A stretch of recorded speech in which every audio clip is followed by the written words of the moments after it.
Yeah. Aw, we match. I like that. I like that. All right, cool.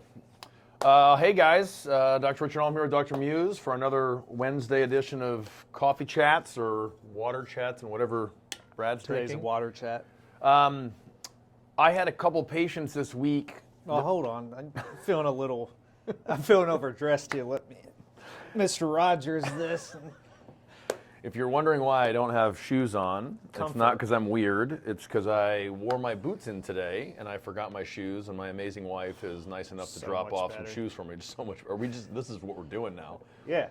This is going to be an amazing podcast today, just because we're more comfortable.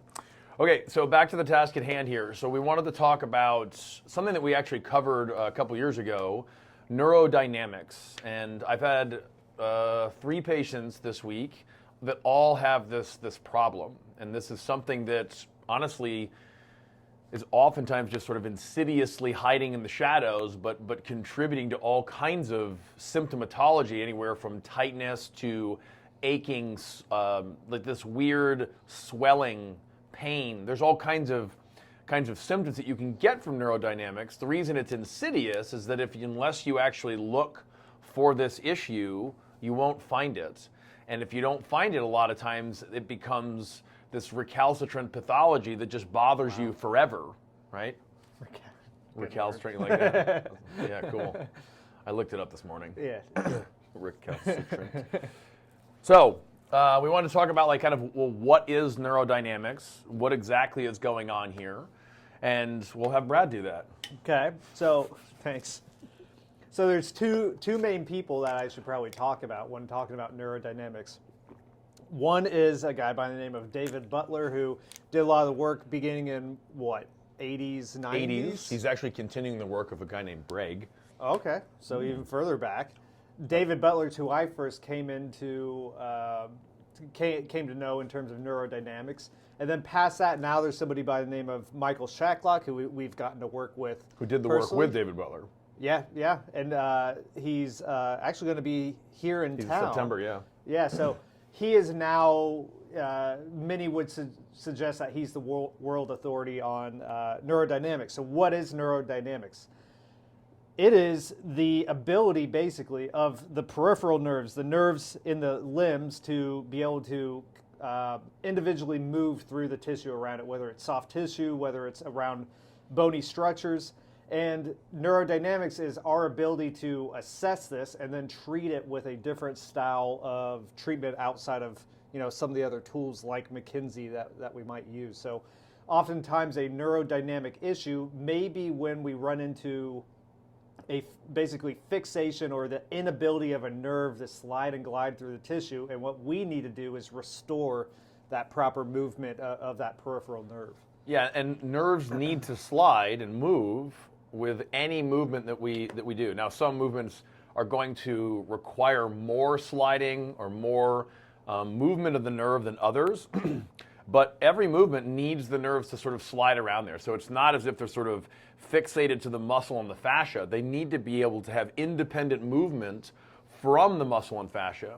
And what can happen, and what happened in the case I'll talk about here in a second, is you can have just maybe subtle trauma around where the nerve is, and that the healing process can kind of grab the nerve, and then it actually blocks movement of that nerve. So now, when you perform a movement that requires the nerve to slide, you can get symptoms. And it's all the symptoms that I talked about before.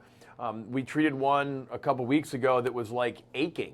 Actually, we had one of the docs in the office had this aching in his foot, and it kind of felt like he had broken his foot, when in reality it was just a peripheral nerve entrapment that was producing a fractured foot-like symptom. So this achy, bony, deep pain. The cases that I have right now, I have one that's got really, really stubborn calf tightness. And she's this really good sprinter and does a lot of strength training and stuff, and her calves just get unreasonably tight when she's training. So no amount of stretching is going to fix this, because you have to address the neurodynamic problem, which is going to be a separate exercise from what you would normally do with just a traditional calf stretch. Yeah. I'll throw out a case that I had. This was a couple years ago. During my time as a athletic trainer, had a baseball player with medial inside the elbow pain, which in a baseball pitcher, you instantly think, oh, like this is a Tommy John case where we got to go get surgery. MRIs are clean. Nothing showed up in terms of that UCL ligament. So at the time, I hadn't quite studied the neurodynamic stuff. Over the course of treatment of this guy, I began studying it. Lo and behold, it ended up being a issue with the ulnar nerve, which runs down the inside of the arm into the elbow and all the way down to the finger. So once we figured out where that thing was fixated, treated it with neurodynamics and some soft tissue work, actually got better. So it gets better quickly usually. Yeah, and it can oftentimes present as something that you would think is completely like the broken foot. Like a lot of times people would think, well, my foot's broken. Well, or no real acute incident. Right. This is kind of the weird thing. So this kind of goes back to what we always talk about. It goes back to the importance of a good, thorough exam to find the right tool for the job. So for that athlete that's got the bilateral calf tightness, I could just do soft tissue work and dry needling and McKenzie and adjusting and whatever, and there's going to be very little permanent change to her condition. I had another case where he had this lateral foot pain that when he did things like downward dog or he was taking like overstriding in his running, he started feeling this pulling. A lot of times a very common one is Achilles stuff, Achilles and plantar fasciitis. These are cases where if you've been diagnosed with something like hamstring tightness, hamstring pull, sciatica, Achilles tendonitis, plantar fasciitis, these are super, super common. Carpal tunnel syndrome. Yeah. The neurodynamic issues. So if you've been treated for these before and you haven't gotten any better, it's very possible that it's a neurodynamic issue, because if you don't look for it, it just won't get better. Right. And that comes back to the exam that I think, I say this time and time again, but I think it's the best service we provide is the exam, because if you know to look for these things, then treatment for the most part should be fairly straightforward. So like in the case, once again, of the broken foot, if he's not knowing to look for that kind of thing, well, then you're just spinning your wheels until hopefully they just get better on their own eventually. Yeah, now the treatment for it is actually relatively simple. I would say usually the average neurodynamic one clears up in, say, 3 to 5 visits, which is pretty quick. But the treatment really is going to be most often what we call a slider. And that is you're moving different parts of the full, chain through which the nerve traverses, and you're going to move one side where you're creating slack on the nerve, and then you're going to create tension on the other nerve. That's going to pull the nerve towards the direction where the tension is being generated. Then you're going to sort of reverse that, and you basically are sliding the nerve back and forth, and that gentle sliding kind of breaks up the scar tissue that might be fixating it. And then once the nerve has free, full movement, it becomes asymptomatic. Yeah, and then he kind of alluded to some of these other soft tissue techniques we can use. So we term it the neural container. The nerve's going to slide and glide through certain structures like the soft tissue, like bony structures. So we can utilize some of these concepts to also down-regulate the tightness in the muscle run, because the nerves just aren't big fans of compression. It doesn't take a whole lot to change the blood flow to the nerve.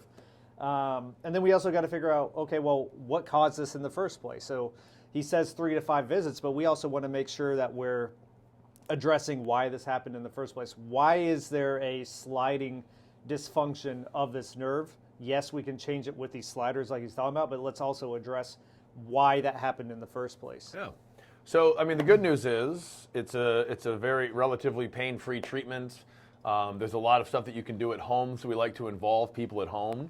But, I guess the message that we would say is if you have some of these stubborn issues that you've been dealing with, whether it's low back pain, piriformis syndrome, hamstring stuff, tight calves, Achilles tendonitis, plantar fasciitis, carpal tunnel-y kinds of things, and if you have those treated and it didn't resolve, it very well might be a neurodynamic issue. And if you haven't had the therapist or the doctor actually look at that, they're just going to kind of spin their wheels. So yeah. There's definitely hope there. So if you've got some stubborn recalcitrance symptoms, if you will, then comment below. We'll gladly answer some questions or direct you in the right direction. Perfect. All right. Have a good one, guys.